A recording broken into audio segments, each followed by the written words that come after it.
शादियां करना सुन्नत है और हज करना फर्ज है। अब हमारे जहन में क्या है, बेटियों की शादी में लाखों रुपया खर्च होगा, ये जो चीज आई है हमारे जहन में, मेरे भाइयों, यही फजूल खर्ची ने आज हमें फर्ज इबादतों से रोक दिया है। किसने कहा है कि बारात आप अपने घर पे बुलाइए, और किसने कहा है कि आप 100, 150, 200, 250, 300 आदमियों की बारात लेके जाइए?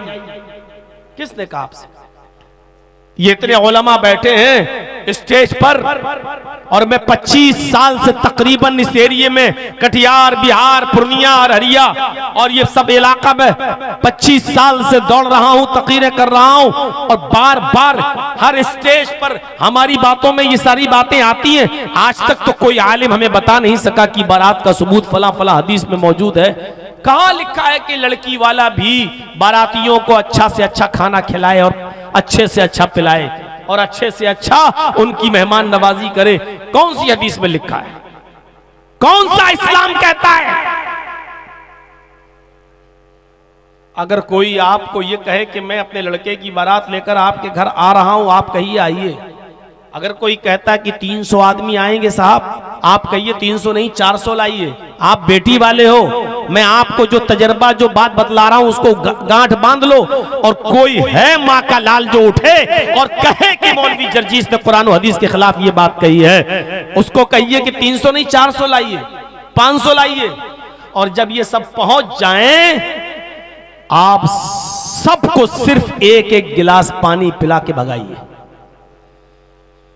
एक कप चाय भी मत पिलाइए। और आप ऐसा करना शुरू कर देंगे ना, अपने आप बारात खत्म हो जाएगी।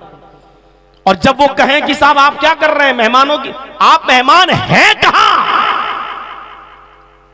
आप तो मेरी बेटी के साथ निकाह करने के लिए अपने बेटे को लेकर आए हो, और साथ में इतने लोग भी लेकर आए हो। मुझे ये दिखा दो कि अल्लाह के रसूल ने कभी कहा है कि इन बारातियों को चाय पिलाओ, खजूर खिलाओ, पानी पिलाओ, और इनको खाना खिलाओ, और मीट खिलाओ, बकरा खिलाओ, मुर्गा खिलाओ, और अच्छी से अच्छी मेहमान नवाजी करो। आप हमें दिखा दीजिए, हम करने के लिए तैयार हैं। मेरे प्यारे साथियों, आप एक एक गिलास पानी पिलाइए, वो भी बिजलरी नहीं, चापाकल का जो आप पीते हो, वो उसी हैंड पाइप का जिसका आप पीते हो।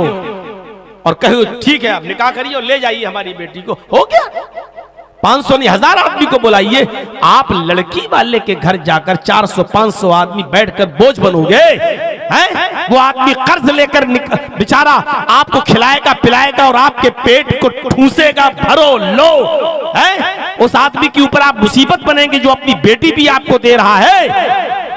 हम आप गौर करें कि कितने % मुसलमान हैं, हमारा दिल अंदर से गवाही देगा। खोलिए अपने गरीबान के बटन और दिल से पूछिए हम मुसलमान हैं। जब आपका दिल कह दे कि हाँ, तो उससे पूछिए हम कितने % मुसलमान हैं, आपका दिल अंदर से गवाही देगा।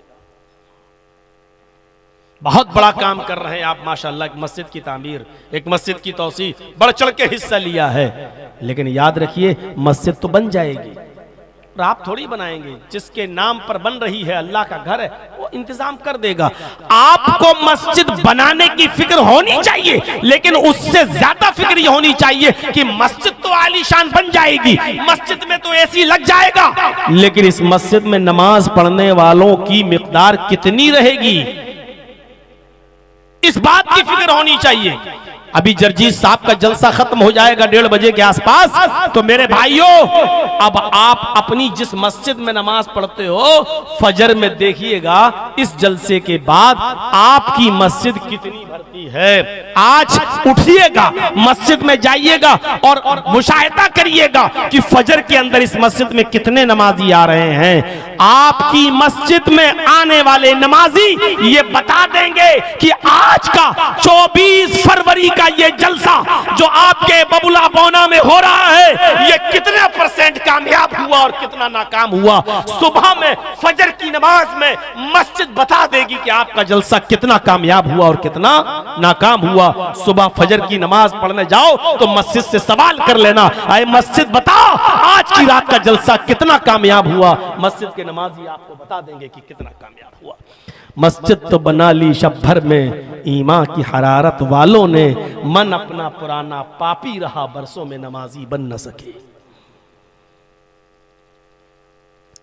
कोई पूछने की जरूरत नहीं, मस्जिदों से सवाल करिए कि मस्जिद बता कितना जलसा कामयाब हुआ, मस्जिद बता देगी कामयाब नहीं हुआ।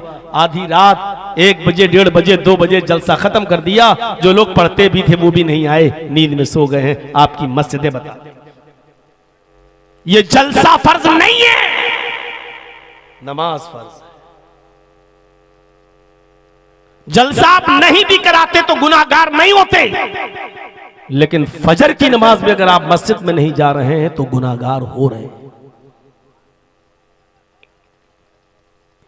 या अय्युहल्लज़ीना आमनू दुखुलू फिस्सिल्मि काफ़ा, ईमानो वालो तुम इस्लाम के अंदर पूरे के पूरे दाखिल हो जाओ। आइए चंद चीजें बताता हूं, इन चीजों पर गौर करके अपने आप को टटोलिए और देखिए हम कितने % मुसलमान हैं। हजरत मुआज़ इब्न जबल फरमाते हैं कि अल्लाह के रसूल सल्लल्लाहु अलैहि वसल्लम ने मुझे 10 बातों की नसीहत फरमाई, 10 बातों की वसीयत फरमाई। इन 10 बातों पर मैं आज के प्रोग्राम में चल तो नहीं पाऊंगा, तर्जमा कर दूंगा, लेकिन कुछ चीजें मैं उठा रहा हूं। सुनिए मेरे भाइयों, हजरत मुआज़ कहते हैं कि अल्लाह के रसूल सल्लल्लाहु अलैहि वसल्लम ने मुझे 10 बातों की वसीयत की। ये 10 चीजें हम गौर करेंगे और हर आदमी सोचे कि ये इस्लाम का हिस्सा है, ये कितनी चीजों पर हम अमल कर रहे हैं। पहली चीज, आए मास ला तुशरिक बिल्लाहि शैअन इन कुतिलता हुर्रिकता। आए मास, अल्लाह के साथ कभी भी किसी भी हाल में किसी को शरीक मत करना, शिर्क मत करना। ला तुशरिक बिल्लाहि इन कुतिलता हुर्रिकता, अगर तुझे काट दिया जाए, कत्ल कर दिया जाए, औ हुर्रिकता या तुझे जलाकर राख कर दिया जाए। अब शिर्क समझते हैं किसे कहते हैं? शिर्क में एक चीज मैं समझाऊंगा, उसी से आप वो समझ जाएंगे। शिर्क कहते हैं अल्लाह की जातो सिफात और उसके इल्म और उसकी रुबूबियत और उलूहियत में किसी दूसरे को शरीक करना। मसलन आप ये कहें कि सजदा अल्लाह को है, लेकिन किसी और को भी हम सजदा कर सकते हैं। ये इबादत का नहीं, ताजीमी सजदा। आप इस तरीके की अगर बातें करते हैं, हम अल्लाह से दुआ करते हैं कि अल्लाह तू मुझे शिफा दे, आय अल्लाह मेरे बाप का इंतकाल हो गया तो उनको जन्नत दे। ये दुआ हम कहीं और जाकर भी कर सकते हैं कि आप हमारे बाप के लिए दुआ कीजिए अल्लाह ताला से कि अल्लाह ताला मेरे बाप को बख्श दे। या कहीं जाकर हम कहें कि बेटा ने शादी को 20 सालें हो गई हैं, 10 सालें हो गई हैं, बच्चा नहीं हो रहा है, आप हमें अल्लाह से दुआ करके, अल्लाह से सिफारिश करके मुझे बेटा बेटी दिलवा दो। मेरे भाइयों, आप डायरेक्ट मांगिए। शिर्क को समझने के लिए एक और मिसाल मैं देता हूं आपको। एक चीज होती है कुफ्र और एक चीज होती है शिर्क। इंतहाई मजबूरी में जहां आपकी जान को खतरा है और कोई आपसे कुफ्र करा रहा है, वहां अपनी जान को बचाने के लिए कुफ्र करना जायज हो जाता है, लेकिन शिर्क करना उधर भी जायज नहीं है। मसलन कोई शख्स आपको पकड़ ले, चाकू निकाल ले, पिस्टल निकाल ले, खंजर निकाल ले और 4-5 लोग आपको पकड़ लें और पकड़ कर कहेंगे किसको मानता है? आप कहो अल्लाह को, और वो मारे थप्पड़, अल्लाह का इनकार कर, अल्लाह का इनकार कर, अल्लाह का इनकार कर। और ऐसी सूरत में आपकी जान जाने वाली हो और आप जानते हो कि जब तक अल्लाह का इनकार नहीं करेंगे ये आदमी मुझे छोड़ेंगे नहीं, मार डालेंगे। ऐसी सूरत में, ऐसी शक्ल में आप अल्लाह का इनकार कर सकते हैं और अपनी जान बचा सकते हैं, जायज। हाँ ठीक है, हाँ ठीक है, अल्लाह नहीं है, हाँ ठीक है, ठीक है। जान बचाने के लिए, लेकिन वो भी जबान से कह सकते हो, दिल में आपको यही रखना पड़ेगा, नहीं हम बस जान बच जाए, हम तो अल्लाह को मानते ही हैं, अल्लाह पर तो हमारा ईमान है ही। सिर्फ अपनी जबान से उनके सामने ये जुमला कह दो कि ठीक है मैं अल्लाह का इनकार करता हूं, मुझे छोड़ दो, आपकी जान बच गई। घर आइए फिर से कहिए कि अल्लाह तू मेरे दिल का हाल जानता है, मैंने दिल से तेरा इनकार नहीं किया था। जायज। ये सब मोबाइल छीनो, तो इनके मोबाइल छीन के दूसरे लोगों जो पीछे खड़े उनको भी डिस्टर्ब करते हैं। क्या करोगे? मौलाना जर्जी साहब की फोटो लेके जन्नती हो जाओगे क्या? एक तो खड़े हैं, दूसरा फोटो और कैमरा। चाहे तो इधर भी बैठ सकते हैं ये लोग।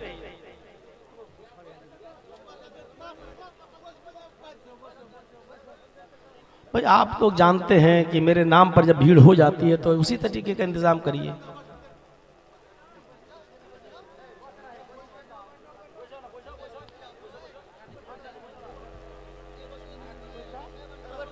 अब आइए इधर तवज्जो दीजिए, नहीं सुनेंगे भी नहीं और सुनने भी नहीं देंगे। तो अल्लाह का इधर देखिए, अल्लाह का इनकार करने से जान बच रही है तो बचा लीजिए। अब आइए दूसरी मिसाल पर, शिर्क क्या होता है?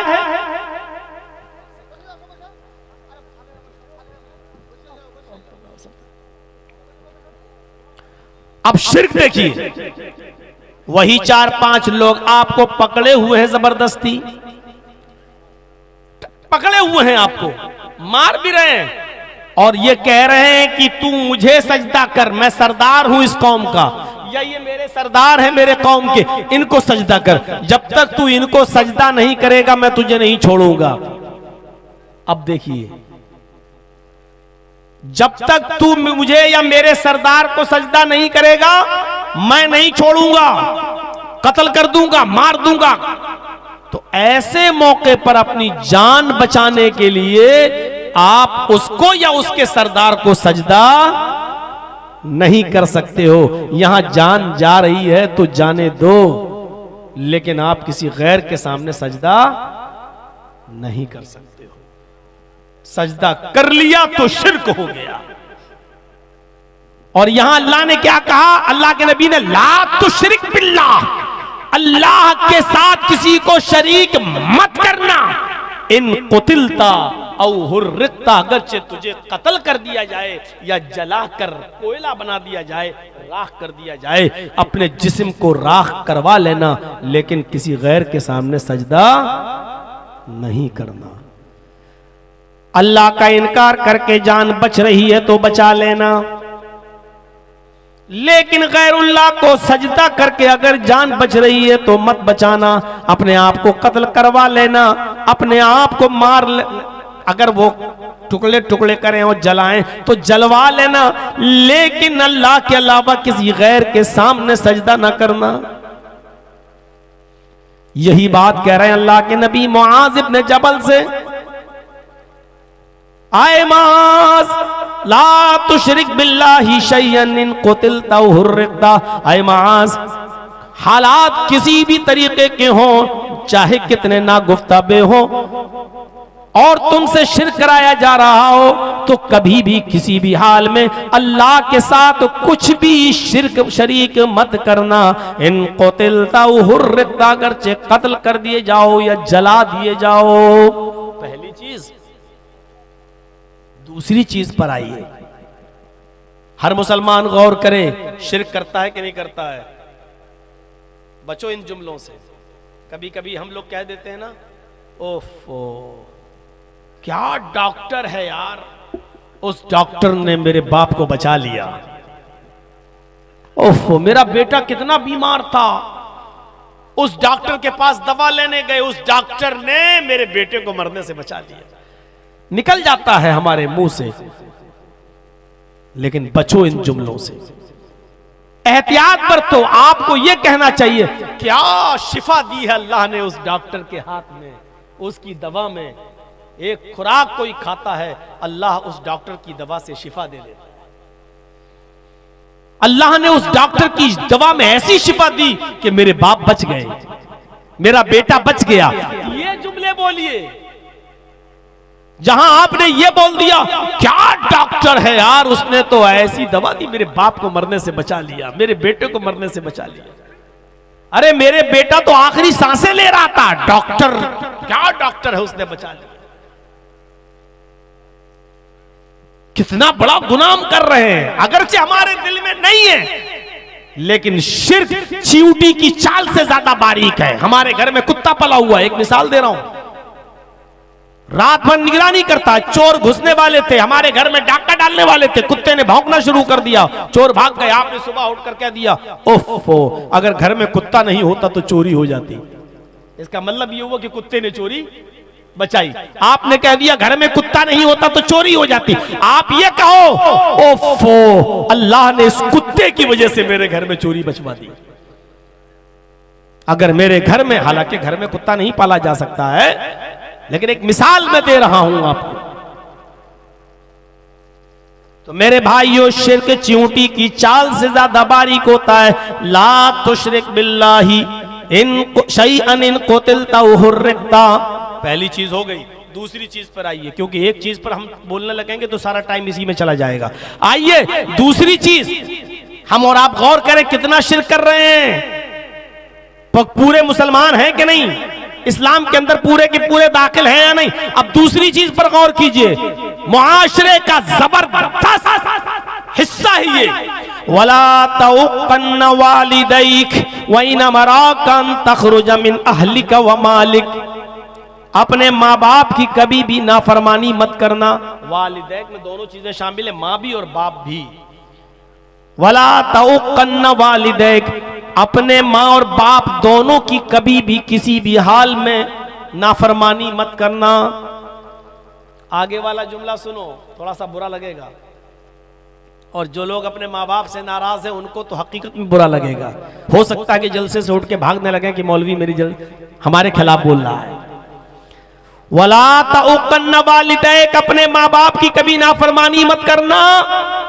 वइन मराका अन तखरुज मिन अहलिक व मालिक, अगरचे वो दोनों यानी माँ और बाप तुम्हें हुक्म दें इस बात का कि तुम मेरे घर से, अहलो अयाल से निकल जाओ, मालो दौलत छोड़ो, यही रख दो जो तुमने कमाया, भागो यहां से, भागो यहां से। अन तखरुज मिन अहलिका व मालिका, अगर वो तुम्हें तुम्हारे माल से बेदखल कर दें और तुम्हारे अहल वयाल यानी बीवी बच्चों से भी बेदखल कर दें, तो तुम्हें अपने बीवी बच्चों को छोड़ना पड़ेगा और अपना कमाया हुआ माल भी छोड़ना पड़ेगा। इसलिए कि तू भी और तेरा कमाया हुआ माल भी तेरा नहीं है, ले अभी तेरे बाप का है। अगर बाप ने तुझे पैदा नहीं किया होता तो तू कहां से कमाता। तो अल्लाह के नबी सल्लल्लाहु अलैहि वसल्लम ने फरमाया इन्नका व मालुका ले अबीक, तू भी और तेरा माल भी तेरे बाप के लिए है। अगर वो कहे जाओ बीवी बच्चे छोड़ भाग यहां से, मैं तुझे निकाल रहा हूं अपने घर से, तो बीवी बच्चों को छोड़ के भाग जाओ, निकल जाओ। वो कहे कि सारा माल जो तुमने कमाया छोड़ो, यहां पर रख दो यहां, और फिर तुम्हें निकाल दे, तो तुम्हें अपना माल भी छोड़ना पड़ेगा। अपना माल क्या छोड़ोगे, अपने बाप को। बाप की तो वरासत पे तो फल फूल रहे हो, बाप के मरने का इंतजार कर रहे हो कब मरे और ये हिस्सा हमें मिले। मेरे भाइयों, वो अपना माल बाप के लिए क्या छोड़कर भागेगा। यहां मां बाप का मकाम और मर्तबा बताया जा रहा है कि कितना ऊंचा है, कि कभी भी किसी भी हाल में उनकी नाफरमानी नहीं करना है।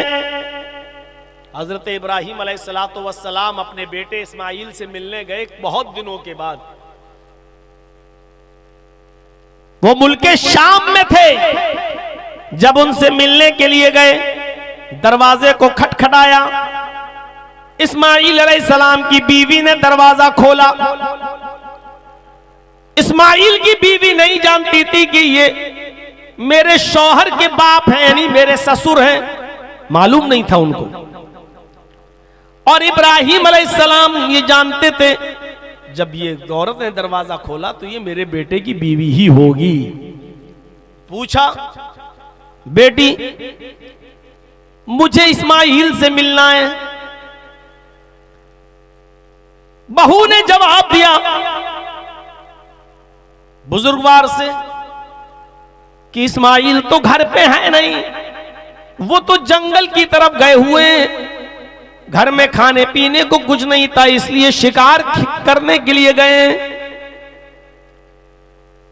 कोई जानवर जो हलाल होगा उसका शिकार करके लाएंगे तब खाना बनेगा, वो घर पे नहीं है। इब्राहिम अलैहिस्सलाम ने बातों में पूछ लिया, बेटी घर का गुजर बसर तुम्हारा कैसा चलता है, क्या हाल है तुम्हारे घर का? कहने लगी बहुत बुरा, इंतहाई गरीबी में मेरी जिंदगी गुजर रही है। सुबह अगर खाने को मिल जाता है तो शाम को भूखी सोती हूं, और शाम को अगर खाने को मिल जाए तो दूसरे दिन सुबह भूखा उठना पड़ता है, और फिर खाने को कुछ नहीं, बहुत तंगी है, बहुत परेशानियों में हमारी जिंदगी गुजर रही है।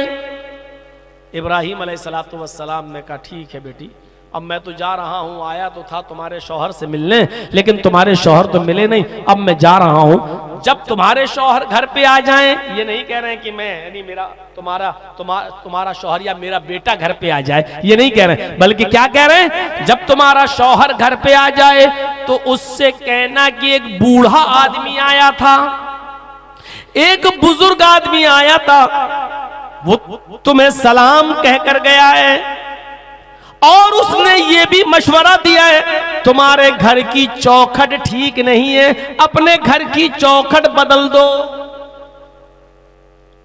औरत कहती है कि पागल हो गया ये बुढ़ा, सटिया गया, घर की चौखट तो ठीक है, गर्मियों में हवा आती है, सर्दियों में धूप आती है, मैं अपनी चौखट घर की क्यों बदलूं? और ये बुढ़ा होता कौन है मशवरा देने वाला? दिल में सोचती है, कहा ठीक है वो आएंगे तो कह देंगे। इब्राहिम अलैहिस्सलाम वहां से चले गए। शाम को जब इस्माइल अलैहिस्सलाम शिकार का गोश्त लेकर आए, बीवी खाना बनाने लगी, और बीवी ने खाना बनाते बनाते फरमाया, मेरे सरताज आज एक बूढ़ा आदमी आया था। अच्छा, कुछ कह रहा था, उसने आपको सलाम कहा। सलाम का नाम सुना इस्माइल समझ गए, एकदम सही से बैठ गए। अच्छा, बूढ़ा आदमी आया था, मुझे सलाम बोला है? कि हाँ, वो आपको सलाम बोल कर गए। वालैका वालैहिस्सलाम, वालैकी वालैहिस्सलाम, उन पर भी सलामती हो, तुम पर भी सलामती हो। और कुछ कहा उन्होंने? कहा हाँ, वो बुढ़ा बड़ा दिमाग का खिसका हुआ लग रहा था, सटियाया हुआ लग रहा था। कहा क्यों? कहा वो कह रहा था कि जब तुम्हारे शौहर घर पे आ जाएं तो उनसे कहना कि तुम्हारे घर की चौखट ठीक नहीं है, उसको बदल दो, चेंज कर दो, घर की चौखट ठीक नहीं है। इस्माइल अलैहिस्सलातु वस्सलाम ने कहा, मेरी बीवी, उसने तुमसे कुछ पूछा था?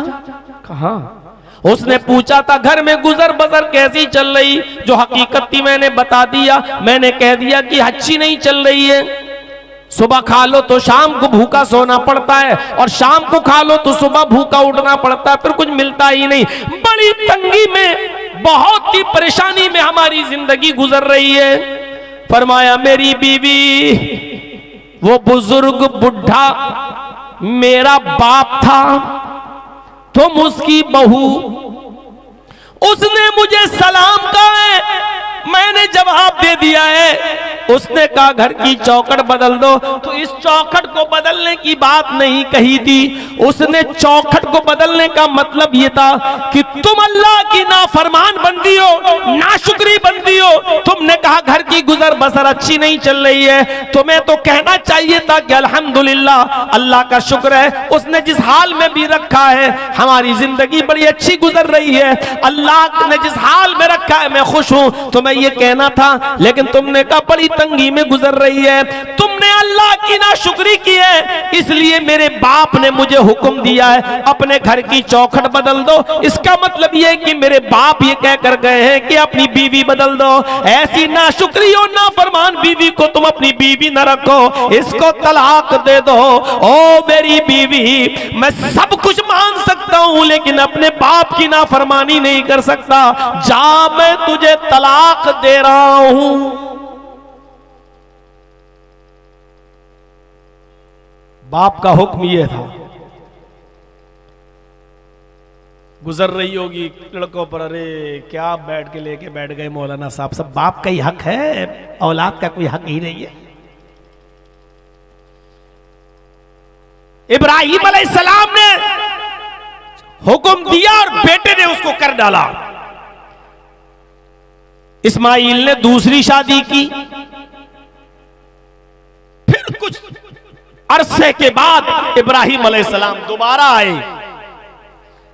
इस्माइल अलैहिस्सलाम दोबारा भी नहीं थे, शिकार खेलने गए हुए थे। फिर दरवाजे को दस्तक दी, दूसरी वाली जो बीवी नई थी उन्होंने दरवाजा खोला, सलाम अलैकुम, वालेकुम अलैक हुआ, कहा मुझे इस्माइल से मिलना है। नहीं नहीं वो तो नहीं है, जंगल में गए हैं, शिकार खेलने के लिए गए हैं, घर में खाने के लिए गोश्त का इंतजाम करने के लिए गए। अच्छा अच्छा अच्छा ठीक है, कोई बात नहीं, ये बताओ घर की गुजर बसर कैसी चल रही है? कहा अल्हम्दुलिल्लाह, अल्लाह का शुक्र है, अल्लाह का शुक्र है, अल्लाह ने जिस हाल में भी रखा है उसका बहुत बहुत शुक्र है।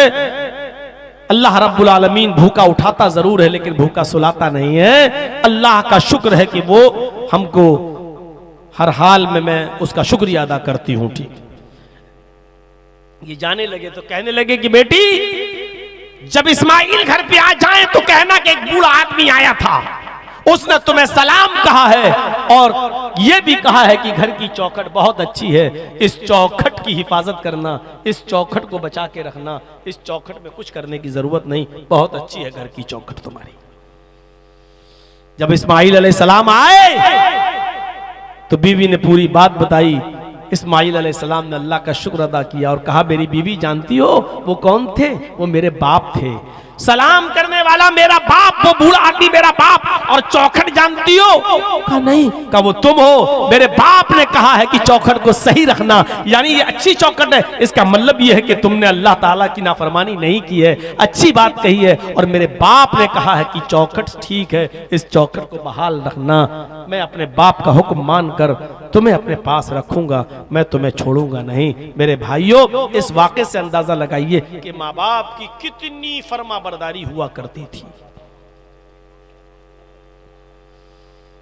अल्लाह ताला ने वालिदैन के ताल्लुक से फरमाया वक़ज़ा रब्बुका अल्ला तअबुदू इल्ला इय्याह व बिल वालिदैनि इहसाना, तुम हर हाल में अल्लाह ही की इबादत करना, अल्लाह के अलावा किसी और की इबादत ना करना। व बिल वालिदैनि इहसाना, और अपने वालिदैन के साथ एहसान करना, अपने बाप के साथ अच्छा सुलूक करना, अपने वालिदैन के साथ अच्छा बर्ताव करना। एहसान कहा है, एहसान जानते हो किसको कहते हैं? व बिल वालिदैनि एहसाना, अपने माँ बाप के साथ एहसान करो, अच्छा सुलूक। एहसान के अंदर हर नेकी शामिल है, हर नेकी शामिल है। सिर्फ यही नहीं कि अपने बाप की बात मान ली बस हो गया। अगर बाप बीमार है तो उसका इलाज कराना ये एहसान है। बाप उठ नहीं पा रहा है, उसको उठाना और गोद में लेकर उसको उसके बिस्तर पे बिठाना ये एहसान है। बाप बिस्तर पे लेटा हुआ है, कह रहा बेटे मुझे दरवाजे के बाहर कुर्सी लगाकर बिठा दो, थोड़ी देर में बाहर की हवा खाना चाहता हूं, और वो उठ नहीं पाता है, तो बाप के लिए वो कुर्सी दरवाजे के बाहर रखना और अपने बाप को अपनी कमर पे लाद के ले जाकर उस कुर्सी पर बिठा देना, ये नेकी में, एहसान में शामिल है। जरा गौर करो कि एक सहाबी अपनी माँ को जो अंधी थी और हाथों से कोड़ी थी और पैरों से लंगड़ी थी, दांत नहीं थे मुंह में, उसने कहा मैं उम्रा करना चाहती हूं, तवाफ करना चाहती हूं खाने काबा का। उसका बेटा उसको खाने काबा की तरफ ले गया। अब लंगड़ी थी तो बेचारी चल नहीं सकती थी, अंधी थी, देख नहीं सकती थी, इसलिए बेटे ने उसको अपने कांधों पर लाद लिया, अपने कांधों पर सवार कर लिया, अपनी गोद में उसको उठा लिया और पीठ पर सवार कर लिया। और उसके बाद बेटा अपनी माँ को तवाफ कराने लगा। पांचवा या छठा चक्कर था कि उनकी मुठभेड़ हजरत उमर फारूक रज़ियल्लाहु ताला अन्हु से हो गई। हजरत उमर फारूक से अलैक हुई, अस्सलाम वालेकुम, वालेकुम अस्सलाम। ये सहाबी हजरत उमर से कहने लगे अमीरुल मोमिनीन ये मेरी माँ है। हजरत उमर ने कहा कि तुम्हें बहुत अच्छी माँ मिली है। कहा अमीरुल मोमिनीन मैं इसका बेटा हूं, अपनी माँ को खाने काबा का तवाफ करा रहा हूं, मेरी मां भी है, मेरी माँ नाबीना है और मेरी माँ को पैरों से लंगड़ी है इसलिए चल नहीं पाती, मैंने अपनी पीठ पर लाद कर इसको तवाफ कराना शुरू कर दिया। हजरत उमर ने कहा अल्लाह तुम्हें इसका बेहतर जज़ाए खैर दे, बेहतरीन बदला दे। उस शख्स ने कहा अमीरुल मोमिनीन, मैं अपनी माँ को अपने हाथ से खिलाता हूँ, अपने हाथ से खाना बनाकर तैयार करता हूँ, अपने माँ के कपड़े में अपने हाथ से धुलता हूँ, अपने माँ की गंदगी को, लैट्रिन और पेशाब पायखाने को भी मैं साफ करता हूँ। मेरी माँ ने तवाफ करने की ख्वाहिश की तो मैं उसको लाया और मैं अपनी पीठ पर लाद कर अपनी माँ को तवाफ करा रहा हूँ। क्या मैंने अपनी माँ का हक अदा कर दिया जो कुरान और हदीस में माँ का हक बताया गया है? क्या मैंने अपनी माँ का हक अदा कर दिया? हजरत उमर फारूक ने हंसते हुए फरमाया तुम हक की बात कहते हो कि तुमने अपनी माँ का हक अदा कर दिया? अरे सुनो, जब तुम्हारी माँ तुम्हें पैदा कर रही थी, जब तुम्हें जन रही थी, जब तुम उसके पेट से बाहर आ रहे थे, जब तुम्हारी माँ तुम्हें पैदा कर रही थी और दर्द की वजह से जब वो कराह रही थी, दर्द की वजह से जब वो रो रही थी और उसकी आवाज आह करके निकल रही थी, जब तुम अपने माँ के बतन से बाहर आ रहे थे और वो दर्द से कराह रही थी, चीख रही थी, वो चिल्ला रही थी, उसके मुंह से जो आह निकली थी, पहली आह, पहली चीख जो उसके मुंह से निकली, अभी तो तूने उस पहली आह का भी हक अदा नहीं किया। तू अपनी माँ की पूरी जिंदगी का हक अदा क्या करेगा? तूने तो अभी अपनी माँ की पहली आह का भी हक अदा नहीं किया। पेशाब पायखाना साफ करने वाला लड़का, अपने हाथ से खाना बनाकर माँ को खिलाने वाला लड़का, अपनी पीठ पर लाद कर खाने काबा का तवाफ कराने वाला बेटा, और इस हाल में हजरत उमर कह रहे हैं कि जब वो तुझे पैदा कर रही थी और दर्द की वजह से चीख रही थी, अभी तो तूने उसकी पहली आह का भी हक अदा नहीं किया। नौजवानों जरा सोचो, माँ और बाप का दर्जा कितना बड़ा है, उसका मकाम कितना बड़ा है। हम इस्लाम में पूरे के पूरे दाखिल हैं। क्या हम अपने माँ बाप की ऐसी खिदमत करते हैं? क्या हम माँ बाप की ऐसी सेवा, ऐसी खिदमत कर रहे हैं? ऐसी ऐसी औलाद, तारीख के औराक पढ़िए तो ऐसी ऐसी औलाद गुजरेगी कि बाप भी जेल में और बेटा भी जेल में। बाप की उम्र 90 साल और बेटे की उम्र 50 साल। बाप भी जेल में और बेटा भी जेल में, लेकिन दोनों पक्के नमाजी। बेटे ने देखा कि मेरा बाप जेल के अंदर है और 90 साल की उम्र है और नमाज एक भी वक्त की नहीं छोड़ता है और मैं भी नहीं छोड़ता हूं, और जेल में ठंडा पानी मिलता है, सर्दियों की सख्त रात है, सर्दियों की इस ठंडी रात में ठंडे पानी से वुजू बनाते वक्त मेरे बाप को बार बार एलर्जी हो जाती है, नज़ला होता है, जुकाम होने लगता है, उसको फीवर आ जाता है। तो क्या करना चाहिए? उसका 50 साल का बेटा रात में ईशा की नमाज के बाद अपने बाप को बिस्तर पर सुला देता था कि तुम सो जाओ, फजर में उठना है। बाप उसी जेल के अंदर सोने लगता और बेटा तांबे के लोटे में पानी भरता, बेटा तांबे के लोटे में पानी भरता और उस पानी को, उस लोटे को अपने पेट से लगा लेता और सुबह फजर की अजान तक, फजर की नमाज तक उस लोटे को अपने पेट से लगाए रखता कि पेट की गर्मी से पानी में कुछ गर्मी आ जाए, इस पेट की गर्मी से पानी में कुछ हरारत आ जाए। और जैसे ही फजर का वक्त होता, बेटा फौरन अपने बाप को वो पानी देता जो कदरे गर्म हो जाता, थोड़ा बहुत उसकी ठंडक मिट जाती और थोड़ी गर्मी आ जाती। कहता पेट बाबू जल्दी से वुजू बनाइए, पानी ठंडा हो जाएगा। और उसका बाप जल्दी से वुजू बनाता। मेरे प्यारे साथियों, ये वाकया कई चीजों की तरफ इशारा कर रहा है। पहला इशारा तो ये करता है कि 90 साल के बावजूद बाप फजर तक की नमाज कज़ा नहीं कर रहा है, जेल की सलाखों में होने के बावजूद बाप नमाज का आदी है और बेटा पूरी रात लोटे को अपने पेट से लगाकर पानी को गर्म कर रहा है कि पेट की गर्मी से पानी कुछ गर्म हो जाए। ये बाप की खिदमत का एक अनोखा वाकया है। मेरे भाइयों, जरा अंदाजा लगाओ कि ऐसी औलादें आज कहां मिलेंगी, ऐसी बच्चे आज कहां हैं जो अपने माँ बाप की ऐसी खिदमत करने वाले हों, जो अपने माँ बाप की ऐसी सेवा करने वाले हों। फरमाया वला तउकन्न वालिदैक व इन्नमा कन तखरुजा मिन अहलिका व मालिक। अपने माँ बाप की कभी भी नाफरमानी मत करना, अगरचे वो तुम दोनों दोनों को अगरचे वो दोनों तुम्हें तुम्हारे बीवी बच्चों से दूर होने का हुक्म दे दें और मालो दौलत को छोड़ देने का ऑर्डर दे दें, इसके बावजूद तुम अपने माँ और बाप का दिल मत दुखाना और उनकी खिदमत करते रहना, उनकी नाफरमानी कभी मत करना। दो चीजें हो गई। तीसरी चीज पर आइए नौजवानों, तीसरी चीज। पहली चीज शिर्क मत करना, चाहे जला दिए जाओ या कत्ल कर दिए जाओ, पहली चीज। दूसरी चीज अपने माँ बाप की कभी नाफरमानी मत करना। और तीसरी चीज की तरफ इशारा कर रहे हैं अल्लाह के नबी माज, वला तत्रुकन्न सलातन मक्तूबतन मुतअम्मिदन, आए माज फर्ज नमाज कभी भी किसी भी हाल में मत छोड़ना। फर्ज नमाज, ताकीद देखिए, ताकीद पर ताकीद, ला तत्रुकन्ना सलातन मक्तूबतन मुतअम्मिदन, हरगिज हरगिज कभी भी किसी भी हाल में तुम फर्ज नमाज मत छोड़ना। सलातन मक्तूबतन फर्ज नमाज, मुतअम्मिदन कसदन जानबूझकर, आमदन जानबूझकर कभी भी फर्ज नमाज कसदन मत छोड़ना। हॉस्पिटल जाना है, बाप बीमार है, जल्दी से लेके जा रहे हैं, अजान हो रही है, जल्दी से वुजू बनाइए। मस्जिद में आप जाएंगे, 15 मिनट के बाद जमात होगी, 15 बाप हालत सीरियस है, जल्दी से वुजू बनाइए, फर्ज 4 रकात पढ़िए जोहर की और फौरन एम्बुलेंस में बैठिए और बाप को लेके जाइए, सुन्नत छोड़ दीजिए, जाइए। ये है फर्ज नमाज जो कभी भी किसी भी हाल में तुम्हें नहीं छोड़ना है।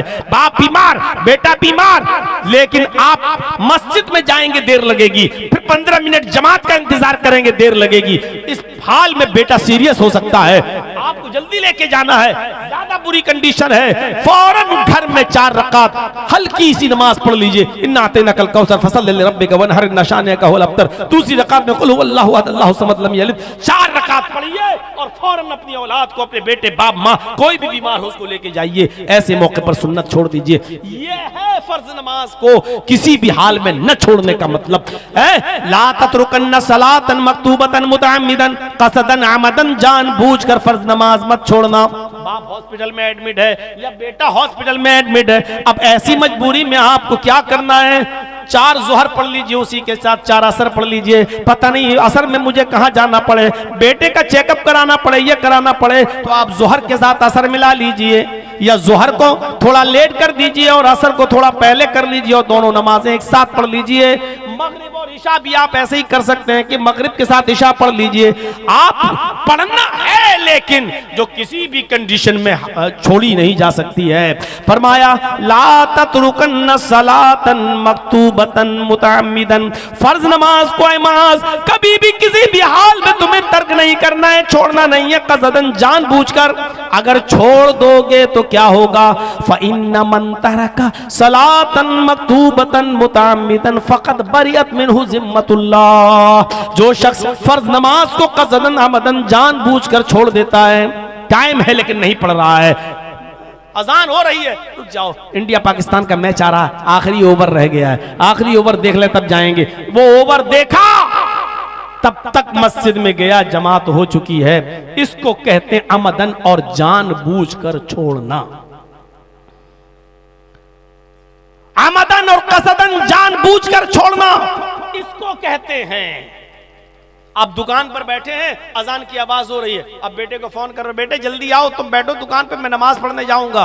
अब जब तक बेटा आ रहा है तब तक आप दुकान पे बैठ के शॉपिंग कर रहे हैं, और जब बेटा आया अब आप नमाज पढ़ने के लिए जा रहे हैं। मेरे भाइयों, जब नमाज पढ़ने के लिए मस्जिद में पहुंचे तो जमात हो चुकी है, जबकि उसूल ये था कि दुकान बंद करते, बेटे से भी कहते कि चलो नमाज पढ़ने, बाप भी पढ़ता और बेटा भी पढ़ता। मेरे भाइयों, दोनों को नमाज पढ़ना था। ये मस्जिद बन रही है इसलिए नमाज का टॉपिक उसी पर चिस्पा कर लीजिएगा, क्योंकि मस्जिद बनती ही इसलिए है कि उसमें इबादत हो, नमाज पढ़ी जाए। मस्जिद बना ली लेकिन नमाजियों से खाली रहे तो कोई फायदा नहीं। मेरे भाइयों, जरा तसव्वुर कीजिएगा, फ़इन्न मन तरका सलातन मक्तूबतन मुतअम्मिदन, अगर फर्ज नमाज को कसदन जानबूझकर छोड़ दिया, बरियत मिन्हु जिम्मतुल्लाह, तो अल्लाह की जिम्मेदारी खत्म हो जाती है। मर जहां मरना है, किसी भी हाल में तू रहे, अब अल्लाह की भी कोई जिम्मेदारी नहीं।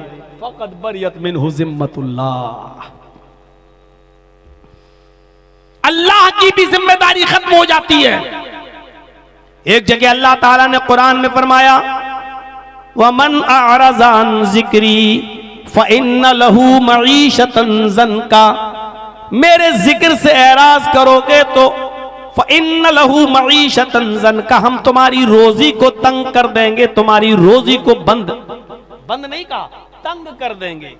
आज बताइए ये मसला है हमारे आपके सामने के नहीं? मौलाना साहब बहुत पैसा कमाता हूं लेकिन रुकता नहीं है, बरकत नहीं होती है। मैं घर पे आता हूं 1000-2000 रुपए रोज कमाता हूं, लेकिन उससे ज्यादा खर्चे हो जाते हैं। कभी कोई बीमार, कभी कोई। मेरे भाइयों, कितने लोग ऐसे हैं हमें मिल चुके हैं जो कहते हैं कि मौलाना एक महीने में हम 50-50 लाख रुपए कमाते हैं लेकिन बरकत नहीं है।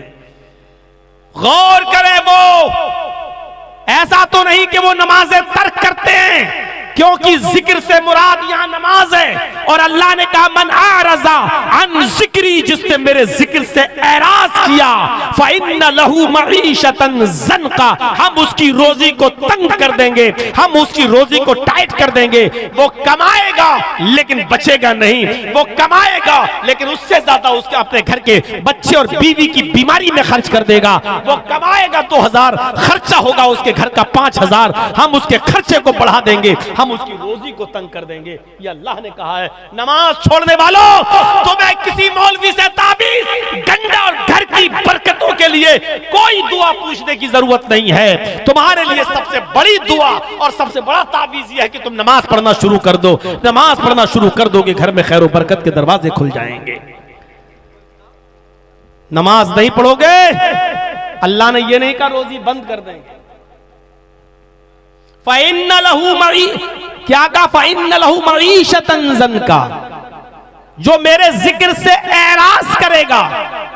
और सुनो, एराज करना किसको कहते हैं? एक मिसाल ये भी समझा दूं आपको ताकि दिमाग में बैठ जाए। नमाज छोड़ने की बात नहीं कही जा रही है, नमाज छोड़ने वाला मुसलमान है या नहीं ये एक अलग टॉपिक है। अभी मैं अगर उस पर बोल दूं तो बड़ा